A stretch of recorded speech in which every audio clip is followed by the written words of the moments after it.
we're being misinformed, misled by, really neatly designed interviews, unless you're completely independent and unless you've got nothing to lose. You're going to have really, really big problem if you're going to try to speak the truth. So the cause is journalists not putting what sells above the truth.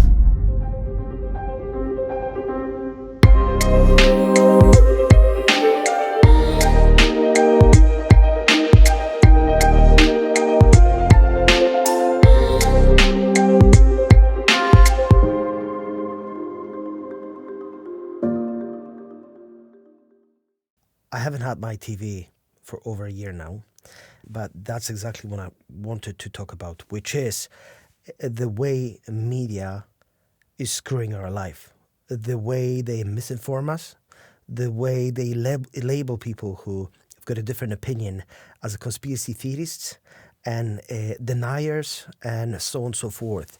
And the problem that I can see, which is what's giving them a right to behave that way? Shouldn't they really act in the best interest of viewers? Shouldn't they at least try to get to the bottom of whatever is true? Because right now, over the last year, you could see that they're using an excuse that, yes, we're only thinking through the lens of science, which is nonsense. What they tend to do is they cherry pick certain data to support whatever they want us to believe. And I'm getting to the point that I start think that, yes, the reason why so many people believe in what's happening in the world and whatever their perception about it is based on what they hear from the place of authority. And the biggest problem that I've noticed over the course of last year is the way mainstream media, the way governments are trying to portray anyone who's, let's say, an independent journalist, who's trying to present us with a different information that wouldn't necessarily support, the mainstream narrative. And these people are called conspiracy theorists. These people are called deniers, which is ridiculous because I think that that's what we need. We need more people like that, more people who are willing and brave enough to ask questions. Unfortunately, many experts, many doctors are not going to have balls to say or to do because of the potential backlash. Look at what's happening, with the people who decided to step out of the line. So they're being, completely destroyed publicly. They've lost their jobs. And they made sure that we all knew about it. They all made sure that these guys are deniers. These guys are conspiracy theories. These guys don't deserve to call themselves doctors or scientists. And I think that's the biggest problem. That's why not having a TV and not watching news on a regular basis could have such a wonderful positive impact on your mental health and on your ability to think for yourself. Because even the other day, I do have strong beliefs about certain aspects. I'm not going to be getting into any details of that. However, regardless of how strong your opinion is about any given topic, and if you are in a minority, and all you hear around you is a completely different version, you ultimately getting to the point that you start questioning yourself. Is it what I'm thinking, reasonable? Is it really me that the problem lies with? There's a whole kind of muddle of different things there. So if I was going to try and untangle it a bit, I don't know that it's so. You, yes, TV is the medium that you're seeing the news, and that you have a problem. It sounds like with the message that's constantly being pushed in the media. Not one message. Okay, so let's pick it apart then. So there's news. So news and journalism is one aspect of, not necessarily just of TV, but most people get that through TV. Then TV, social media, so on and so forth. It's the biggest platform for them. That's right. So that's the media. Then there's TV, which is a bit broader than that and a bit bigger. So I don't know which one you want to discuss. I know that they play into each other. See, they do, because that's the problem. And, you're getting to the point that you start wondering which one's controlled by which and what the agenda really is. Because you see that the news, whatever's being presented to us, should be filtered through some sort of, scientific evidence. But it doesn't seem to be the case. For over a year, we see, very contradicting, information being presented on a daily basis. And then quickly after that, they either retract what they said or they're changing the story altogether. It feels like, it's a big fishing expedition. And they just, they have a right to say whatever the heck they want. However, if someone from the alternative media, independent, journalist, who wants to say something, these people are all right off the bat are labeled, as a conspiracy theorist, and they're presenting misinformation. And if you try to present or say that, wait. The problem that I can see is with the propaganda that's being delivered through the mainstream media. The misinformation, the confusion that's being presented by media, that's the biggest problem. And another problem is that, in these unprecedented times that we live in right now, every single day there are different experts who are telling us that we should believe in this, in that, in terms of, viruses, in terms of, our health. But the reality is that the topic is so complex. There are so many different variables that, all they do is they just simplify things, and they just dumb it down so most of us can understand. But the reality is that this information is so complex that, yes, it's nice when you neatly present it in a very simple to understand way. But the reality is you have to believe them on face value. The reality is none of us are experts, in that field. And none of us can claim that we know what these guys are talking about. But that's the problem. More and more of us are saying, oh, yes, I'm listening to science and I understand what's going on. Nonsense. We don't understand what's going on. We're being, presented with, conflicting information, and this conflicting information is presented to us through the media. The way that it's being manipulated, it just drives me crazy. And if anybody tries to, speak up, anybody tries to exercise their freedom of expression, what they're being called all these, nonsensical words and things, because this is the easy way out. This is an easy way by simply dismissing a person's character, rather than trying to address the issues. And not only that, even if certain issues are very pressing and very serious, it looks to me like, mainstream chooses to ignore them. It's like, oh, it's not important. Like, good example would be with this wonderful idea. If you've been vaccinated twice, you are not going to have to get tested. Which is, completely bonkers, because we see all the time that people who already had their both vaccinations, they still contract the virus. And most likely, they will share the virus with others, will infect others. So what the government are trying to do, they're trying to promote as many people to get vaccinated as possible. At the same time, they're putting at risk everybody else, because the reality of the situation is that even if you'll get vaccinated, it doesn't mean that you cannot contract the virus, and it doesn't mean that you cannot spread the virus. So this is something that's not being, explicitly, conveyed to the general public. Okay, so there's a common thread through all of these problems, and you keep alluding to it by using the statement, the reality is, and the reality, the reality problem with is that, too complex. Well, that's it. So the question is, what is reality? And then you're going to get into the complexity of the issues. So everybody thinks they see the reality. So you think you see the reality. No. You think you see the reality. And so you're saying, well, if the system's supposed to be guided by science, why are these journalists being allowed to say this? Well, it's like, well, the reality is it's not. The reality is that the system, there's a whole load of different things. And when you have a system where you put the values that you say, this is what we're going to be guided by, then that's your rules. But different people are imposing their own systems, and that's what ideologies are. And so they have different rules. So everybody has different rules. And a lot of these things have different rules. So government is one thing, media is another. They don't have the same rules. They're completely separate entities. They interact in different ways. But if you want to try and judge and say, well, should this be happening in reality?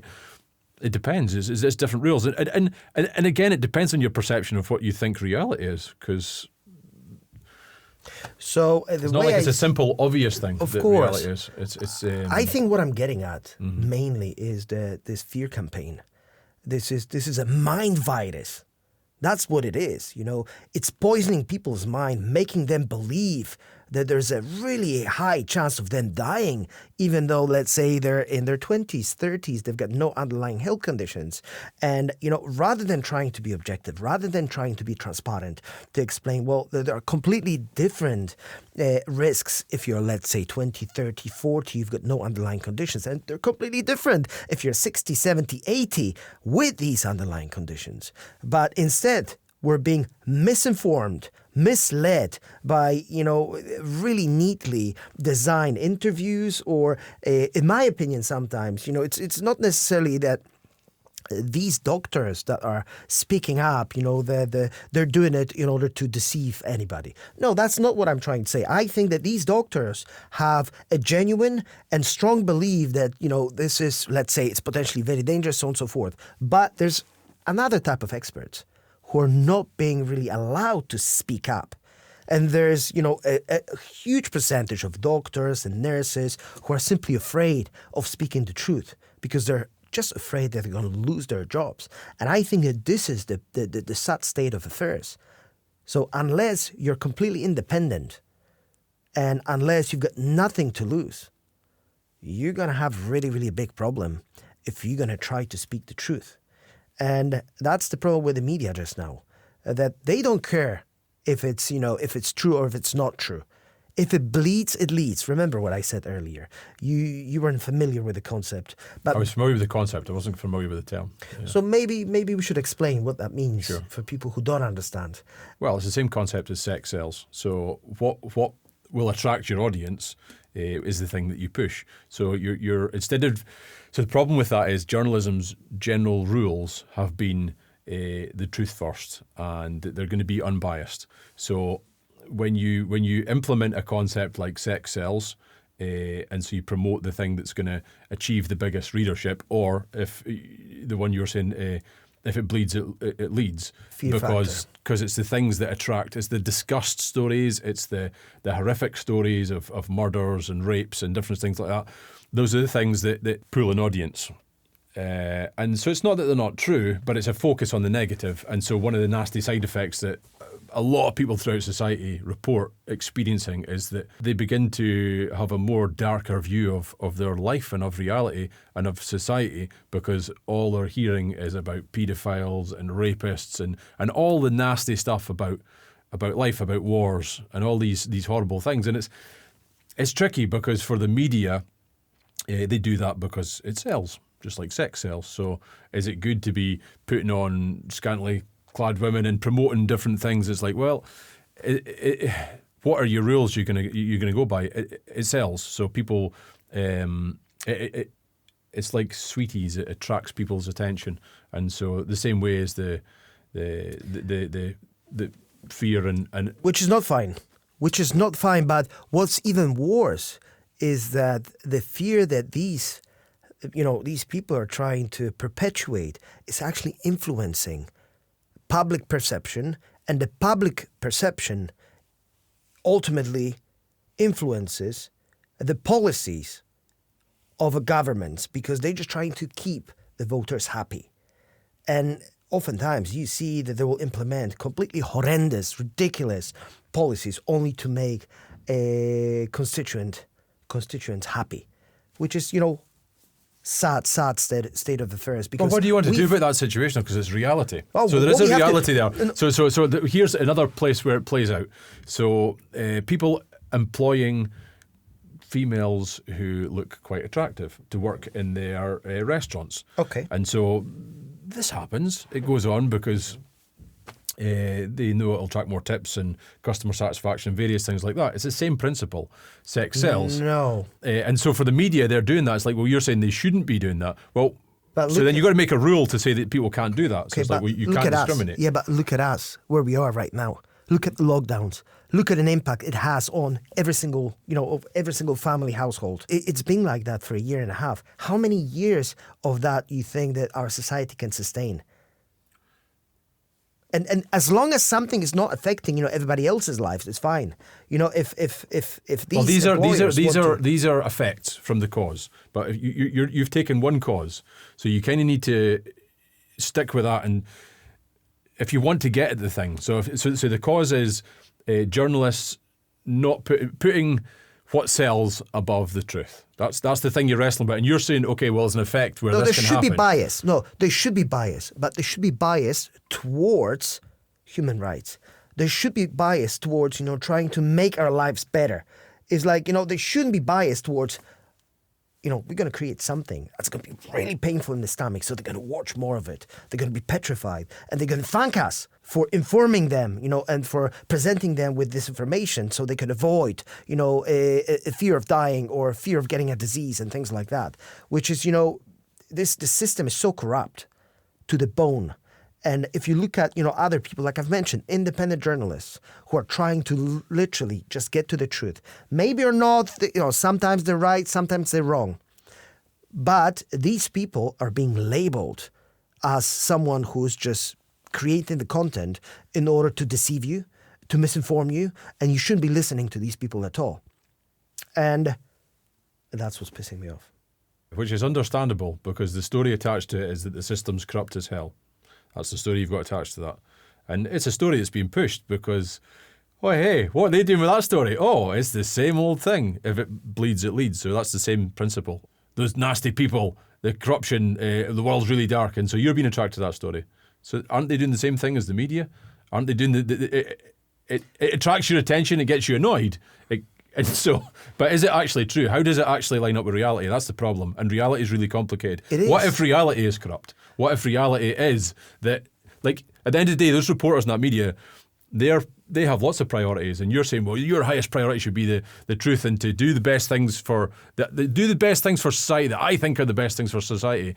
What if they're like, well, I just want to put food on the table for my kids, and if it bleeds, it leads. So there's a certain aspect that to maintain that business, they attract attention, which is fair enough, by looking at some of the negative things that come about in society. It's not like they're necessarily, well, there is an argument that they create some stuff as a result of that. So if you create a system, so here's a good argument. If you for hitting the media, so I'm coming on your side of the fence here.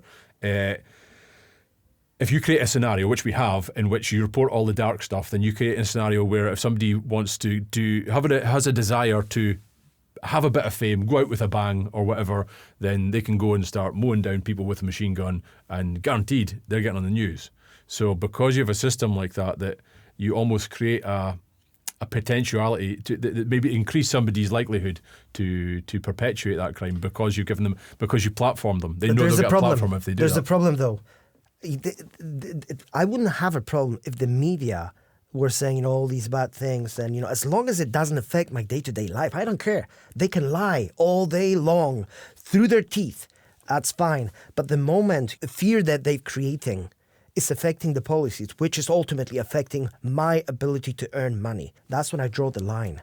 And what we see that because of the fear factor they've created, they're trying to push more draconian policies, new identification methods like, the COVID passports and so on and so forth. And most people don't really see that this is a problem. Most people who already signed up, for the mainstream story, which is fair enough.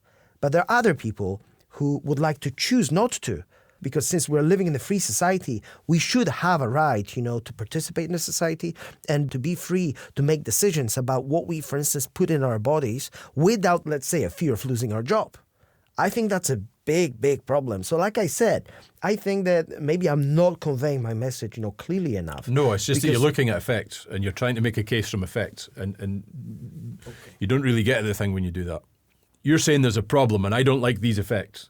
Fair enough. You don't like those effects. Fair enough. But if you want to talk about effects, you need to look at the cause. So the cause you're saying is because of what the media are doing. So okay, well, what's causing that? So part of what's causing that is because they get money for doing that.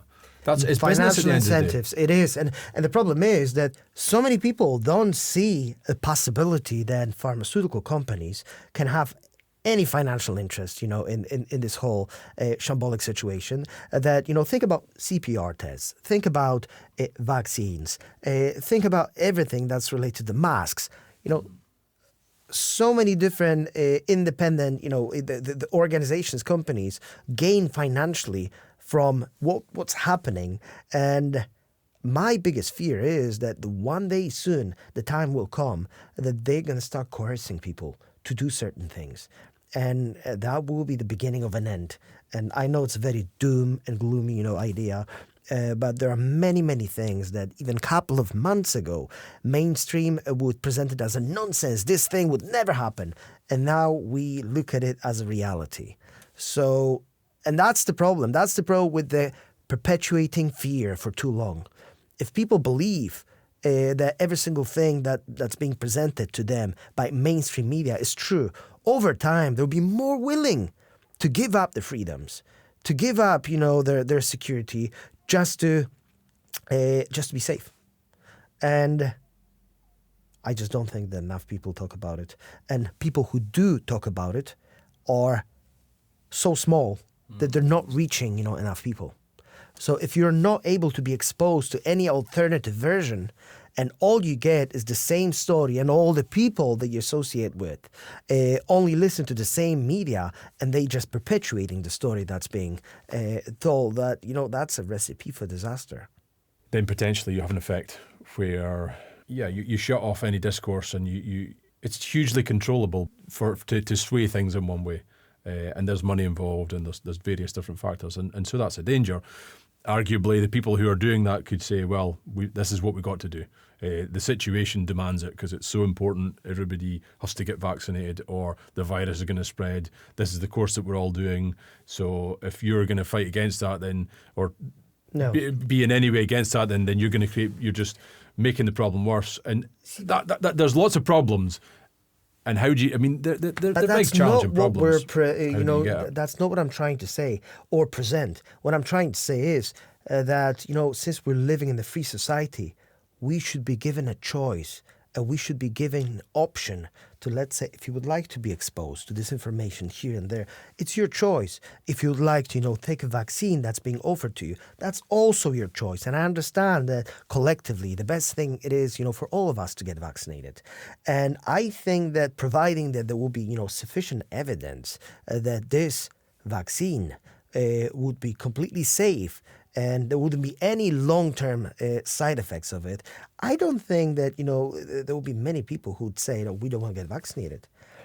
But what they're telling us right now, it's not compulsory.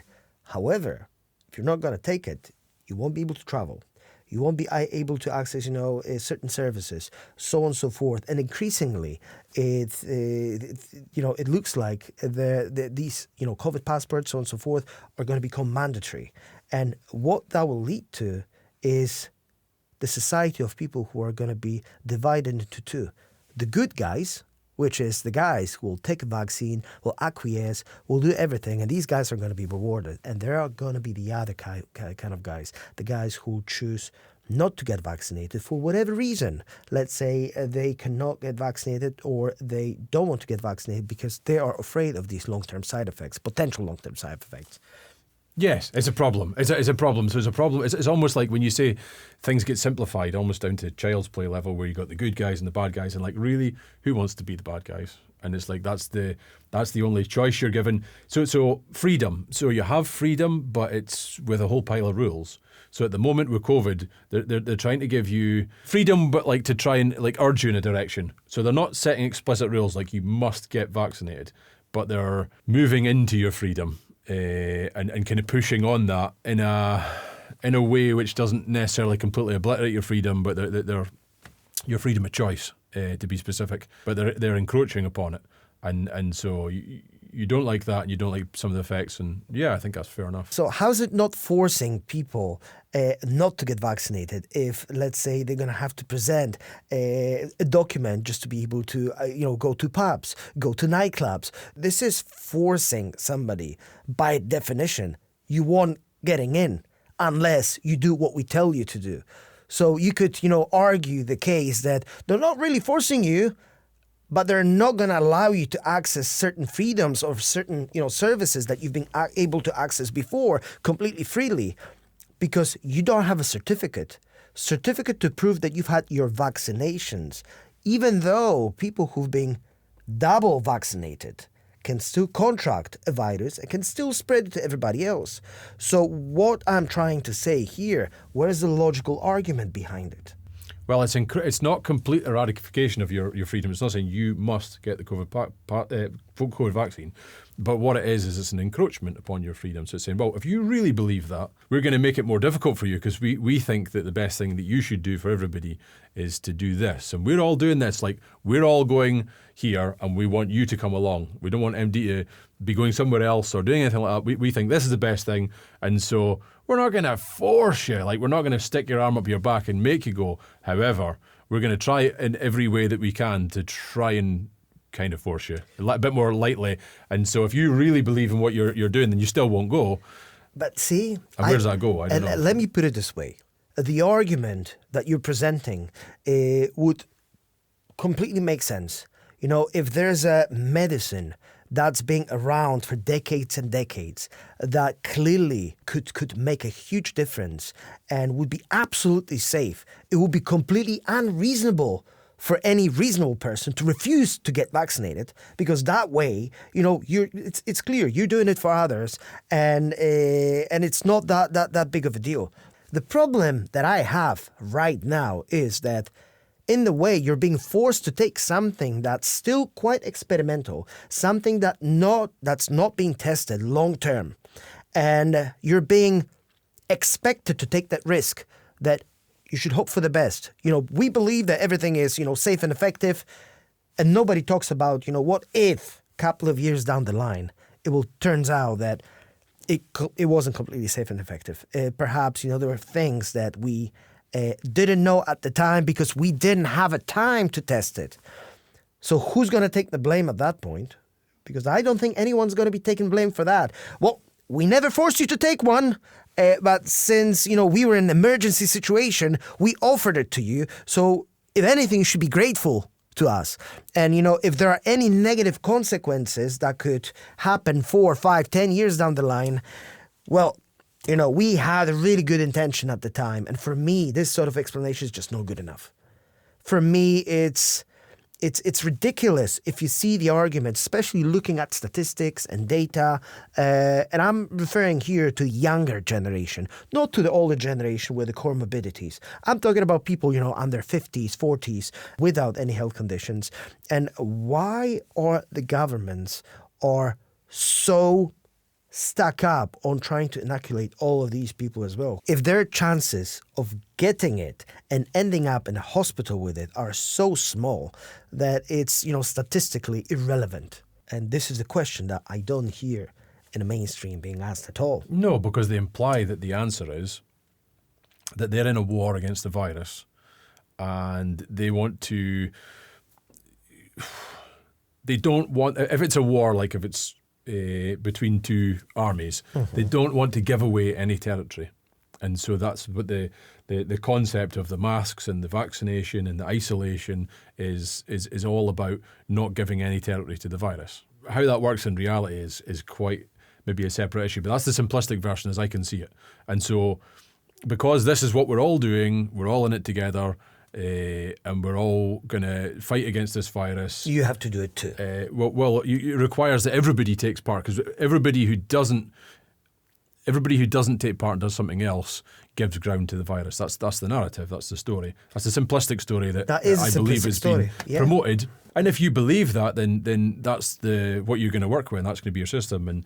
And so you're going to think it's quite right to try and force the other people to make it as uncomfortable as possible for them to do anything which is going to damage what everybody else is doing and give ground to that virus. But like I said, everything's being presented mainly as if once you get your 2 vaccines, you're going to be absolutely protected. And, you know, many people don't think that, well, they actually think that they won't need a mask after that. They're absolutely fine. But the reality of the situation is, even if you get two vaccines, you can still get it.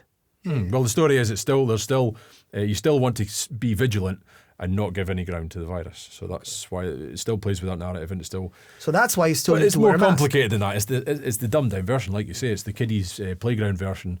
And that's the one that most people consume just because you want things in the simplest form usually. And so, yeah, they're more complex. And it's the same with reality. And how, like, I wouldn't say that I have the full understanding of how reality works. I No, really no, don't. and I'm We're not all gonna kind of get pretend. glimpses of it and try and work out. And some people probably have a better perspective than others. And all of us are, it's subjective to us all as well, because we have our own beading on reality and how we interpret it and how we see it. So reality isn't changing either way, I don't think, with depending on what your perspective is or my perspective. But in a way it is, because if enough people have a perspective of reality, in some ways it changes the future and changes reality. So in a way, maybe it does. But that's very metaphysical. But I guess that at the very beginning of this conversation, we started with the problem with the media, the way they perpetuate misinformation, in my opinion. And they will say that this is not true, that all they're doing is presenting you with the genuine information based purely in science, and they're doing everything in the best interest of people because all they care about is for as little people as possible to die because of COVID and all that. And it sounds beautiful if you put it that way, but the reality of the situation is completely different. And as you said, we shouldn't be simplifying these things. And most of us say or, act and talk about this virus as if we're an expert, as if we really know what we're talking about. But the reality is we have no idea. Even the people who are, virologists, their opinion vary tremendously, from one to another. So it's clear that this is not obvious that the science is settled. Science is not settled. But, everything's being so politicized that certain information are filtered through and are not getting to the public, and others are being promoted regardless if they're factual or not. The information is cherry-picked in order to present a case. And that's my biggest problem with the media. And I wouldn't have a problem with the media if they weren't fighting against, all these little individual journalists, independent journalists, and trying to portray them all as conspiracy theorists, as people who are spreading misinformation, because most of these people are doing, they're making their own inquiries and they're coming to their conclusions. But since their conclusions are not the same as the mainstream narrative, that means that these people are wrong, these people are deniers, and we have to cancel them. We cannot give these people any platform because the ideas that they're presenting are potentially poisonous. So what we think is that you're not clever enough to listen to alternative version of event. We want you to just to listen to one version, and this is our version, end of the story. And if you don't like it, we're going to cancel you. And that's a big problem. And it's not just media. Just to be fair, you can't put all that on the shoulders of the media. They're a bit player. But it's unfortunate for them because it's been suggested, and it wasn't me that suggested it, but the idea's been suggested that they're in a death spiral. The outcome for them as a result of aligning themselves with that, because of their principles and the things that make them who they're supposed to be, like you say, impartiality and truth. That's the and way so they if used they to be. abandon that and align themselves, then it's just they'll lose their trust with people, and people will eventually move away and they'll die. I guess the reality is that probably lots of people are having just the same conversations as us all over the place because it's a hot topic and it's affecting all of us. And people have got wide and varied opinions, and it's tricky because it almost feels like if your opinion is not the same as the mainstream one, don't express it, or you're going to be silenced That's the biggest problem. by your peers or by your workmates or by if you try and say it a bit more loudly on a bigger platform, then you're going to be shut down there as well, and that's not so great for working out solutions to things. Not so in my great. opinion. Not so great. Is that what? Is that an understatement? That's really bad. That's really bad. Yeah. Not that long ago. Look at 2019. Back then, I felt that I was able to say things that I had on my mind without the fear of a horrendous backlash. Can I push you back? Back on that. So is it just that those things that you would have said, you would have been free to say them because they weren't particularly controversial? Probably. Because if they were controversial, I don't think you'd have felt so free to say them. And now what's controversial is to voice any opinion about vaccination other than the mainstream one. That's controversial. So previously, what was controversial was anything that might be deemed as racist, sexist, any of those things. There's always going to be topics which are controversial. But it's, and so this is a current controversial topic. But yeah, I think it's good. It shouldn't be controversial. No, I think more people need to speak about it, and I think that's the point of this video. Is you work out a little bit by speaking about things as well and presenting them and trying to